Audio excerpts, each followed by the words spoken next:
म्हणजे आजही वसुलीच्या नावानं पहिले पाडे 55. नाही आजोबा,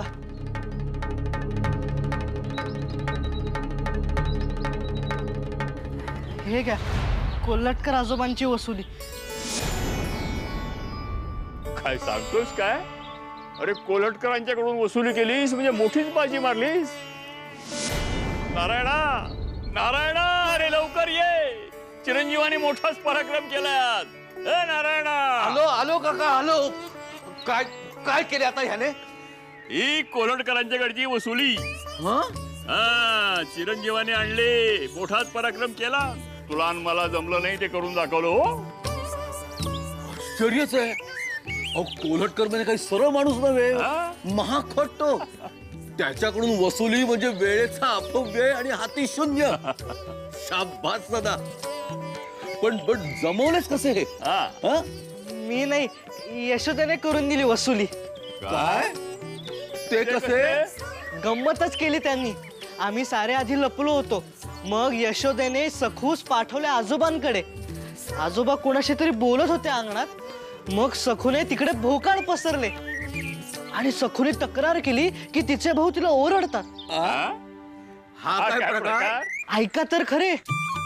मग महादेव आणि गणपत गेले आणि त्यांनी सांगितले की सखू झोळाई देवी समोर भक्तांनी ठेवलेला प्रसाद चोरून खाते. काय? ही मोठीच बहु दिसते. मग पुढे?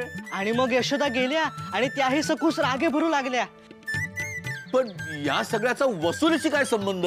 तीच तर कौतुकाची गोष्ट आहे. मग यशोदा म्हणाल्या की तुला प्रसाद खायचाच असेल तर मंदिर समितीचे अध्यक्ष पटवर्धन आजोबा यांच्याकडून परवानगी घे आणि मग खा प्रसाद. जसे कोल्हटकर आजोबा दानपेटीतील दक्षिणा धोत्रात लपवून नेतात तसे. काय असे म्हणाली यशोदा? होय. आणि मग यशोदा म्हणाल्या की कोल्हटकर आजोबा काय चोर नव्हेत. ते ज्या अर्थी दक्षिणा घेतात त्या अर्थी पटवर्धन आजोबांकडून परवानगी घेतली असणार. तेव्हा आपणही पटवर्धन आजोबांकडे जाऊ आणि त्यांना सांगू, जशी कोल्हटकर आजोबांना ओटी घेण्याची, दक्षिणा घेण्याची, लुगडे घेण्याची परवानगी दिली तशी आम्हाला प्रसाद खायची द्या. वा वा वा वा वा. 10 जण आणले असेल त्याचे. होय, मग काय. कोल्हटकर आजोबांनी यशोदेला बाजूला नेले आणि गयावया केली. मग यशोदा म्हणाल्या तुम्ही वसुलीचे पैसे द्या, मग मी कोणाला काही सांगणार नाही. तसेच चढ दिशी त्यांनी पैसे काढून दिले आणि पुन्हा असे करणार नाही असे आश्वासन सुद्धा दिले. वर जास्तीचा 1 रुपया देत होते, पण यशोदेने तो परत केला. म्हणाला जेवढे हक्काचे तेवढेच घेणार. नंतर यशोदेने आजोबांचा मान राखून नमस्कार सुद्धा केला आणि आम्हालाही करायला सांगितला. मला ते फार आवडले. सदाशिवा, भाग्यवान आहेस हो. फार गुणी बायको मिळाली आहे तुला. अशीच एकमेकांना साथ द्या आणि सुखी राहा. आशीर्वाद आहेत माझे. तुला शिक्षा माफ. जा सावलीत जा.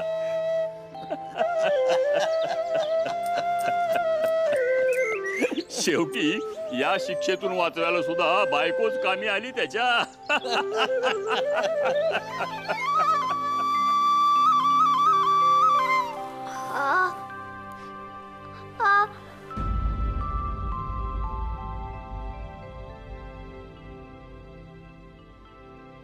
असे कसे पाय भाजायला लागले अचानक?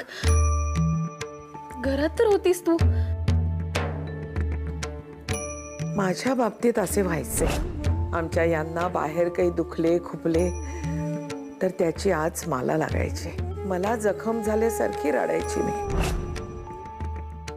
म्हणजे सदाला तिकडे कोणी मारले असेल म्हणून बळला इथे फटका बसल्यासारखे झाले असे म्हणायचंय का तुला? म्हणजे जावई बापूंना काही झाले की काय?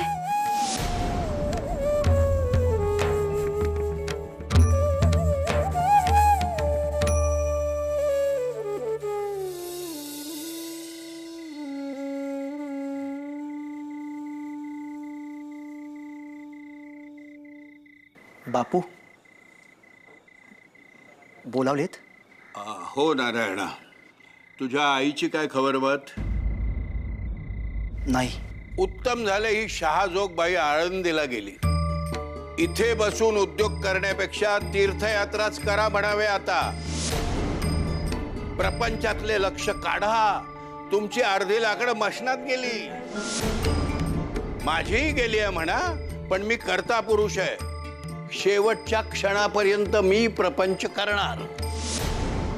त्यातून या नर्मदेने आईच्या नादाने आमच्या आबरूचे खोबरे केले. ते तर मलाच निस्तरावे लागणार ना. दोन्ही काळ तोंड्यांना यमसदनास धाडित होतो, पण हातावर तुरी देऊन पळाले कुळबुडवे. मला जीवे मारण्याचा डाव होता त्यांचा, पण मी त्यांना पुरून उरणार आहे. शेजारच्या गावातला मल्लू पैलवान आहे ना, त्याचे काय? तो आपल्या उपकाराखाली आहे. मागे 5 पोटी तांदूळ त्याला दिले होते मी फुकट. बरे मग? त्याला मी कामाला लावले होते. त्यांनी नर्मदा आणि प्रभाकरची माहिती काढली. काय? नर्मदा प्रभाकर पुण्यास आहेत. त्यांनी लग्न केले आहे. काय? हो, म्हणजे आता आपल्या आबरूच्या पताका पुण्यास फडकवल्या यांनी. सर्वत्र नाचक्की निलाझरेपणाचा कळस झालाय. अशांना जागीच ठेचलं पाहिजे, नाहीतर ही विषवल्ली वाढत जाऊन धर्म बुडवेल. तेव्हा त्या दोघांना संपवून टाक असं मी मल्लू पैलवानाला सांगितलंय. या पौर्णिमेच्या आत नर्मदा आणि प्रभाकर यमसदनी गेलेले असतील. नरकातच जाणार ते. पण आपण धर्म वाचविल्यामुळे स्वर्गाची धारा आपल्यासाठी खुली होतील हे मात्र निश्चित.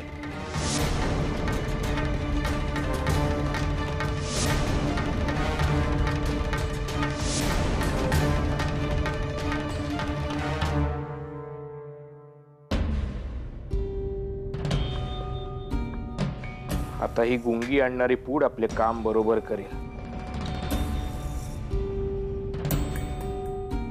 उमा हे ताक पिऊन गुंगीत जाईल. तिकडे अनंत वाटच बघतोय बैलगाडीवर. आज या घराला अखेरचा रामराम. आज माझी आणि उमाची या सगळ्यातून सुटका होईल.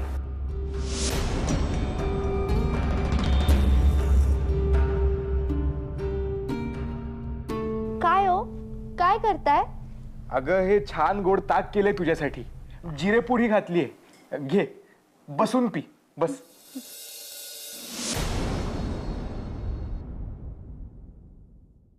तुम्ही पण घ्या ना. अगं मी घेतो नंतर. आधी तू पी. घे, पी. सावकाश.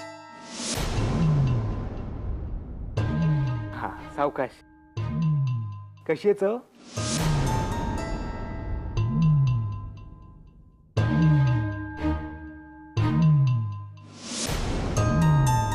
उमा, अगं काय झालं?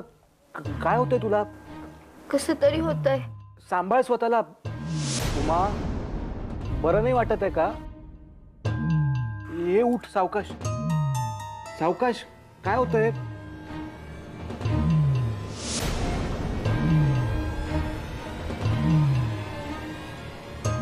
उमा, सावकाश. अगं अगं सावकाश.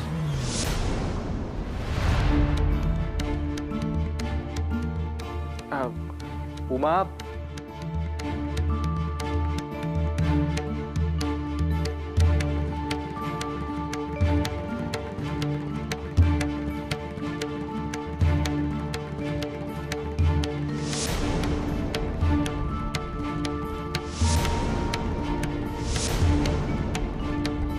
तर आमच्या आहोंची गंमतच झाली. ए बळव ताई, हल्ली तू तुझ्या अहोंच्याच गोष्टी सांगायला लागलीस आम्हाला. आम्हाला नाही ऐकायच्या तुझ्या अहोंच्या गोष्टी. हो तर. पण मी नाही म्हटले का गोष्ट सांगायला. सांगा, कुठली गोष्ट सांगू? गावची उची. नाही, आम्हाला पुराणातली गोष्ट सांग. चालेल चालेल, मला पुरण चालेल, पण भरपूर तूप घाल हा.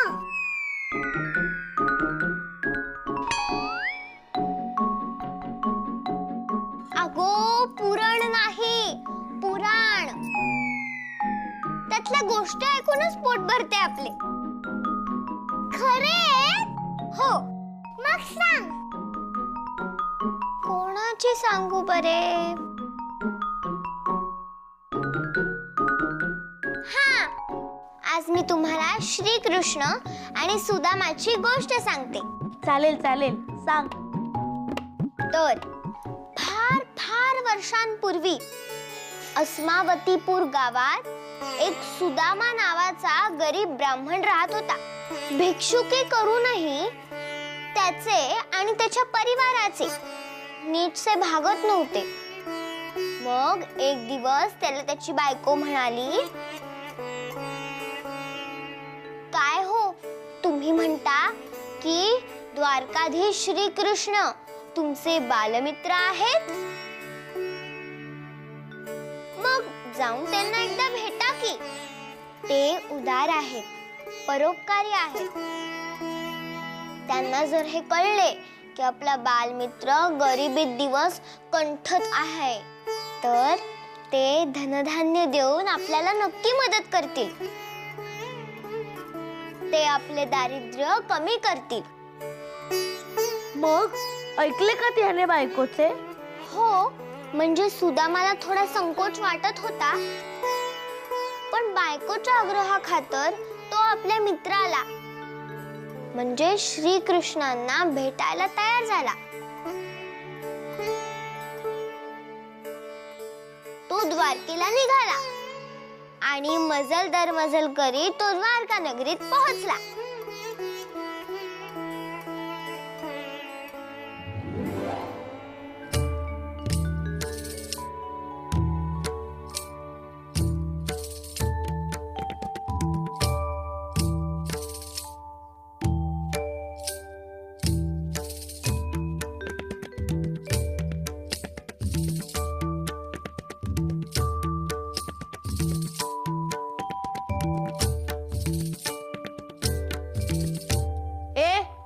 कोण आहेस रे तू?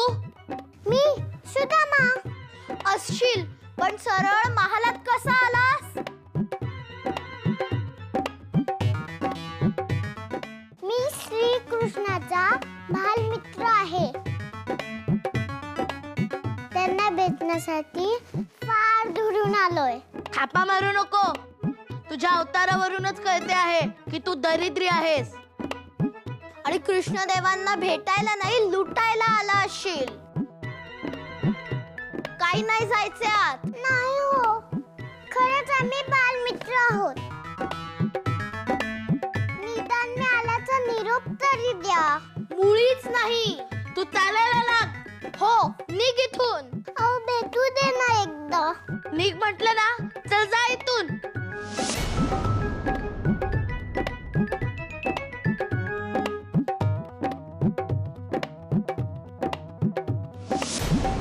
थांब सुदामा.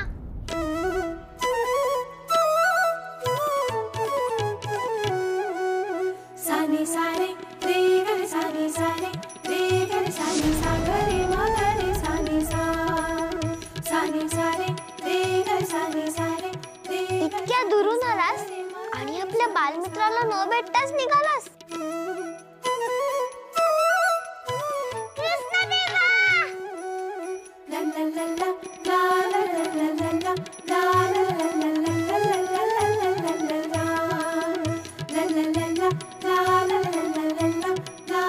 माझा प्रिय सखा, माझा सवंगडी. द्वारपाल,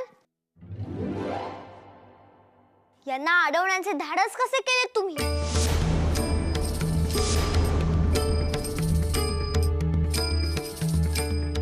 यावे यावे माझ्या बालमित्र सुदामा, यावे. आपल्या चरण कमलांनी माझ्या या महालाला पावन करावे.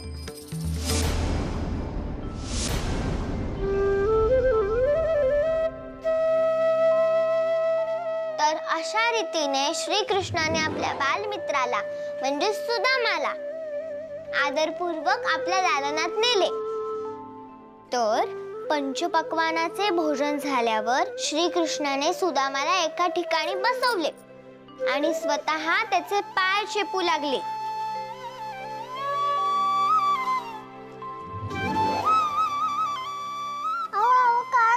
श्रीकृष्ण महाराज. श्रीकृष्ण नाही की महाराज नाही, मी तुमचा फक्त कृष्ण, कन्हैया, गोपाळ आणि सखा. बरे कृष्ण, तू माझे पायाचे पावे हे बरे नव्हे. अहो, माझ्या हातून माझ्या बालमित्राची सेवा होते, याहून थोर ते काय.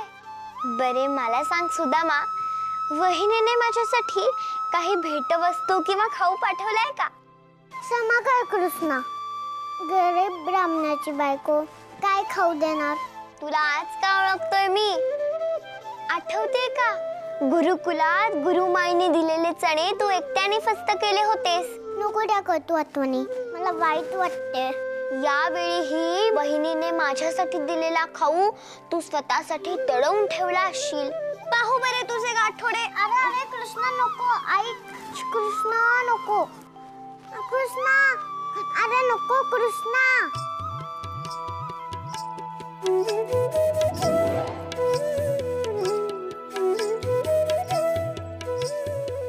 हे बघ सुदामा, काय हे पोहे आणले आहेस.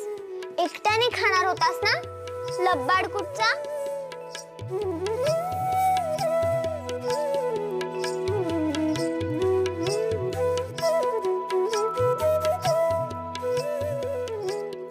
कृष्णा, तू धन्य आहेस. अरे तुझ्या या महालातल्या पंचपक्वान्नासमोर माझ्या पोहांची काय पडतास, म्हणून तुला मी हे देत नव्हतो. पण तू खरंच धन्य आहेस. बरं का सखू. अगं सखू, अगं कुठे हरवलीस.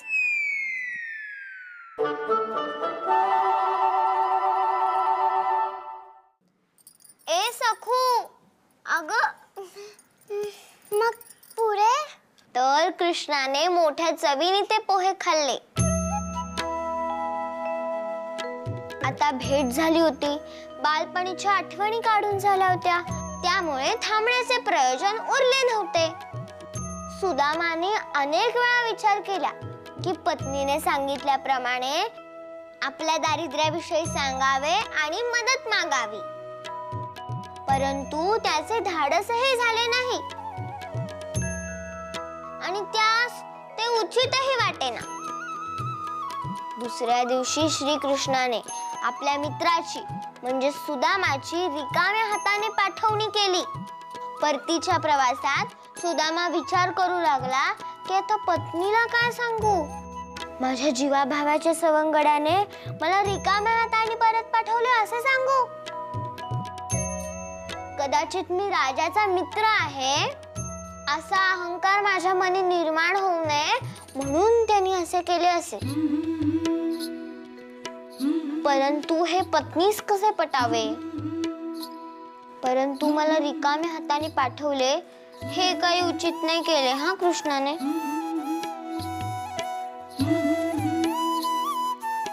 त्यात त्याचीच प्रतिमा मलिन झाली हे नक्की. अखेर आपल्या मनाची कशी बशी समजूत घालून सुदामा आपल्या गावी पोहोचला आणि पाहतो तर काय, त्याच्या झोपडीच्या ठिकाणी एक भव्य महाल उभा होता.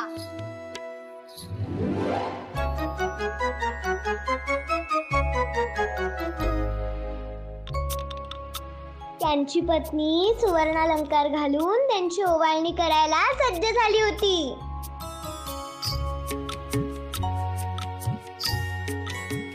तो मनोमन श्रीकृष्णाचे आभार मानू लागला.